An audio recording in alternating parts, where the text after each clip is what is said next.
We're catching up with Insomniac here at ID at Xbox during GDC, and Ryan, to tell us what Song of the Deep is, first of all. Sure. Song of the Deep is a Metroidvania-style exploration game, and for us, it's a real passion project. It's a story about a 12-year-old girl who will do anything to save her father, and she does so by crafting her own submarine and traveling into the deep and realizing that the lullabies he sang her as a small child are actually quite true.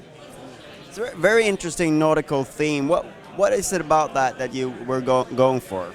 Well, we think it adds something fresh in the Metroidvania space. As you played the game, it's not often that you see like a real floaty kind of moody Metroidvania-style experience. Usually, you're dealing with gravity a lot more, and that's something that appealed to us, as well as the sense of vulnerability. One thing that occurs further in our demo here is that you can actually travel outside of the sub, and Marin can swim on her own, and you really feel like responsible for this little girl's safety. And that was something very important to us. As I mentioned to you, our chief creative officer wanted to create a game that his daughter could relate to about the nature of heroism. Obviously, you mentioned Metroidvania. Yep. That sort of implies that you will discover new tools for the submarine and sort of unlock things and unlock new areas. Is it all one big map, or are you sort of doing it level by level, or what's the structure? Sure. The structure in Song of the Deep is varied. Like, you're going to be exploring a lot of different areas, and you'll be able to, obviously, as you would expect in a Metroidvania-style game, you'll be able to go back and forward.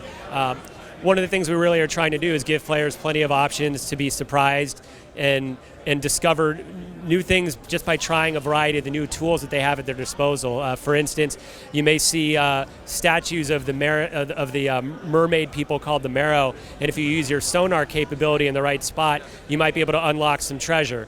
Or you may see a giant clam, and that if you find a certain like a light source and feed it to the clam at the right moment, you might get a big piece of jewelry as a reward. So definitely a lot for players to explore throughout the game.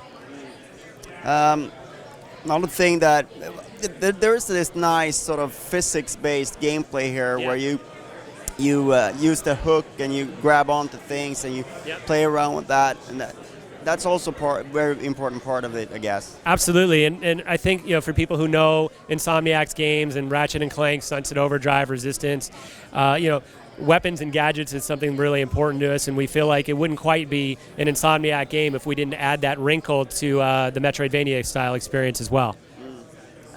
I also noted that the narration is sort of told while you're playing. There's like a narrator that progresses the stories. Is that the only device you're using, or do you have different narrative devices here? Well, there will be clues throughout the game that will unlock some of the more narrative, but the narrative is really the main storytelling device. Of course, you'll uncover lots of clues as you go, but we are relying on this objective observer, if you will, to kind of come in and tell you what's happening. It's almost like a storybook or something. That's exactly right. That's exactly right. And you may not know, but in fact, as GameStop is our publisher, that we are partnering with Sterling Publishing, which is a part of Barnes & Noble. And Brian Hastings, our chief creative officer, also wrote a novelization that expands upon what you play and offers a fresh take on the gameplay experience. So that book is going to be out roughly around the same time as the game.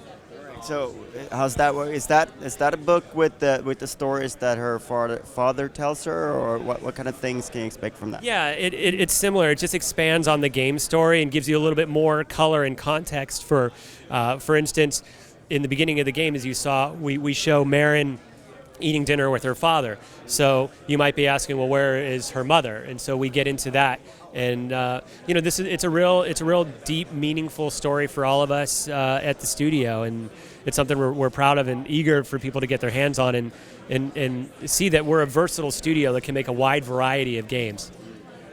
It was only just recently announced, but sort of how far have you progressed in development and what's left to do, etc.? Well, we're going to be releasing this summer, so a lot of polish still going in, still working on a lot of the gameplay details, but you know, we're close to an alpha stage at this point. I think we mentioned that in the demo, in fact, during one of the loading screens. So a lot more to go, but I mean, hopefully you got to see the level of polish and detail that we're putting into this. We really want it to feel handcrafted, and that the passion really comes through. All right, thank you so much for your time. No problem, man. Thank you. Good to see you again. The twisted forms of sunken ships stretched out in the distance. Was her father's boat somewhere among them?